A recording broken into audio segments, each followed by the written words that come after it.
Welcome to Milers Miles, ladies and gentlemen. So, this is another episode of Blaster Chat. Today's topic is when you decide to go from normal play style to the extreme. When you go from, say, uh, stock play of 150 FPS or even 200, you start to go to 300. There's certain things you're going to want to learn. Okay, but let's begin, shall we? Like, what I have here is I have examples of really high end blasters, really high speed blasters. Now, you don't need to have a deep budget to get going and into the Pro Series or anything like that, but there is certain things that you need. Heck, the X-Shot Bullpup right here, this blaster does almost 300. With just very simple modifications. Okay. And this is like $30. So with the extra parts, maybe an extra $20, $30. So for $60, you got a 300 FPS blaster pretty much, which would get you by for a while, but eventually you're gonna want to upgrade to something better. Now there's several high-speed offerings that came out this year that would be suitable for anybody to pick up, such as the Kern Type A, the S100S Blase, the MK4, and the Orca Harrier. Known as our Saber-Eyed Terrier. Yes, that is our Saber-Eyed Terrier. Now, there's certain things you'll need to understand. Like, let's say you're going to buy your very first high-end blaster, okay? Just because it's high-end doesn't mean it won't have malfunctions. So there are certain parts you'll have to buy extra of, unless you're lucky enough to get something like a Harrier, and then you just buy the metal parts from Saber and you're good. But the metal parts from Saber, they're not cheap. Well, that's part of it. They're also, there's the shipping to the United States parts of it sucks. But however, I also understand now that Out of Darts is also carrying the Saber parts for the Harrier, which is awesome, and that'll save some of the U.S. customers. But what it is that when you buy your first high-end blaster, you want to consider several things. You want to consider your play style, what type of ammo you're using, and stuff like that. There's 3 parts to a successful player. The blaster's only one. The other part is the ammo. You need ammo, high-end ammo, such as bamboo darts. These are Worker Gen 3 Plus, and these are Gen 2s, high ends. That's another part. The third and final part is you. Yes, that's right, you. Each and every one of you guys watching me. When I say that is if you're not used to handling a high-speed blaster, it takes a while to get used to. Like, let's say you're used to shooting only at like HVZ speeds and you've never gone above it. When you pick up something that does 250, 300 plus, it acts different than a normal 130 FPS blaster. Trust me, it really does. You'll get things because you're shooting at such a higher speed, you'll get what's known as hop up. Okay? And you guys will say, well, that's only in rival. No, darts do it too. Trust me. You'll sit there, you'll fire a shot out, and it'll just take flight like that. There's a couple tricks to helping you out with that. And I'll put you down to them right now. First thing is that when you shoot at somebody, like if I'm shooting at my son, I'm not going to aim for his head if I want to hit him in his head. I'm not going to aim for his chest if I want to hit him in his head. I'm going to aim about at his knees. The reason being is if I shoot low, that dart's still going to hop up with no matter what kind of scar you have on it or tip or whatever, you're still going to have some hop up. And what's going to happen is if you're shooting low, that dart's going to hop up and it's still going to hit your target either in the chest or in the head. I mean, such as I've tested this theory on my son, and he's tested on me multiple times. It's fun. Yeah, one time I was aiming for his side, and I was about 60 feet away with a modified Talon Claw, and I hit him right beside the head. I wasn't aiming for his head. I was aiming for his side, and I was aiming about where his kneecaps were. But that's because of dart hop up. Now, the other way to combat dart hop up is by getting a scar. There's 3 main types of scars. These are rifle tips. These are from FFW. These are really good. These are known as saber tips. Okay, these were designed by Joshua France and Captain Steve Rogers Hydra. Okay, yeah, that's what he goes by on Facebook. But now they actually designed these. I was one of the original product testers for this tip. These tips are great. They're basically rifle barrel tips, but what they are is that after so many shots, it's like 3,000 shots, the tips wear out, and you'll have to replace them. But these tips are like $10 or so, and they're great for beginners. But once you move up to a certain level, you're gonna want to upgrade your stuff at all. Like I said, if you start out with these, you'll be good for a long time. Just remember every year to change out your tips. If not earlier. Yeah, You it just shoot a depends on lot. how much. It just depends on how much you run that blaster. You know what I mean? The other type is what's known as a string scar. This is a string scar right here. Okay, these are the older school scars. This is an actual R scar. This is an R mini scar, actually. Now these are great too, but however, when the strings break, you have to restring your scar. Okay, I know how to string a scar. I don't like to do it. It's a pain in the butt. It really and truly is a pain in the butt. Now, these scars, they work well, but as I said, all blasters have hop up. I don't care what anybody tells you, what lie they tell you. I would seriously like to see that. Yep. But with this one, this will control the hop up some. This one will control a little bit more. But if you go to like a saber scar, it's gonna control it almost perfectly. Yeah, like and this is a bearing scar from Saber Blasters. This is one of their high-end bearing scars. Connor was nice enough to send this to me so I could check it out on my HPA blaster. Thank you, CS. Yes, thank you, CS, my friend.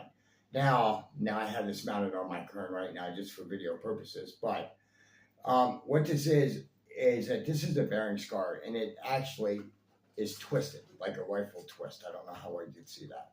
But now this will control hop up more than anything else. Okay, when I was doing limited testing with this thing, I was shooting lasers at 80 and 90 feet. We were nailing, what, a 10-inch difference? Yeah. You know, within like the size of a pie plate, basically. You know, that's how well our shots were placed. And I tested it on HPA. It works out fine, too. Works great, actually. But like I said, though, that's part of it. This is the best way to control hop up, is with a bearing scar. If you plan on playing at extremely high speeds. And when I say extremely high speeds, I mean speeds of 250 up. Okay, anything below 150, you really don't even need a scar. You know, if you get to 200, that's when you want to start playing with the tips and stuff like that, and these scars, with these two guys. Anything over 250 to 300, you might as well just put on a bearing scar. Now, as I said though, when you shoot at somebody, you aim low. Okay, the reason why you're going to aim low is so that way when the dart hops up, it's still going to hit your target. Okay, that's the great thing about it. And don't be afraid to spend money. No, don't. Just don't. That's bad thinking.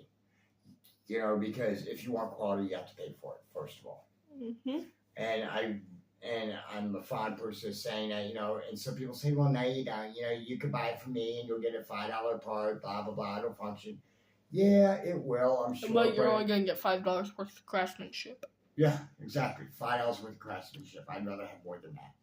You know, but what I suggest you do is that, let's say you want to cross that threshold of 200, that magical number that people in the United States thinks that's Overpowered. right, when really it's not.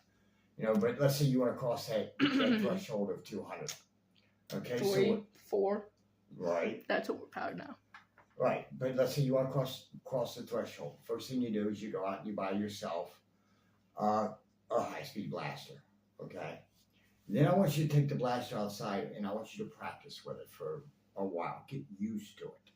A day, because 2, 3, 4 days. Yeah, because if you sit there and you have a blaster that you've never shot before and you go to an event, you're going to suck. You're going to mess up so many ways. Right, exactly. You're going to mess up 9 ways to Sunday. I've seen it happen. He's seen it happen. We both have. We've both done it. Yeah, we both even done it. And some blasters take longer to get used to others. Like if you're using HPA, that takes longer because it's a different set of circumstances. You see what I'm saying? But what you do is it's kind of like airsoft and paintball. I suggest you start building a high-speed loadout. Start with your primary. Dump as much as you can in your primary. Right, exactly. Like this is a primary. I would suggest you dump as much as you can in your primary. Get it to shoot as well as you can. And then you move on to your secondary. For a secondary, I would say either something like this or even a fire rat. Something like this. The reason being, these are Magnum grip blasters. Both of them are. And I know some people are fond of revolvers, and Dartzone does make a lot of nice revolvers. The Douche Pro and the new. But Magnum grip's always superior. Yeah, it will be. It really is superior. One, because a cylinder-fed revolver that has like 6 or 7 shots. That's 8 shots.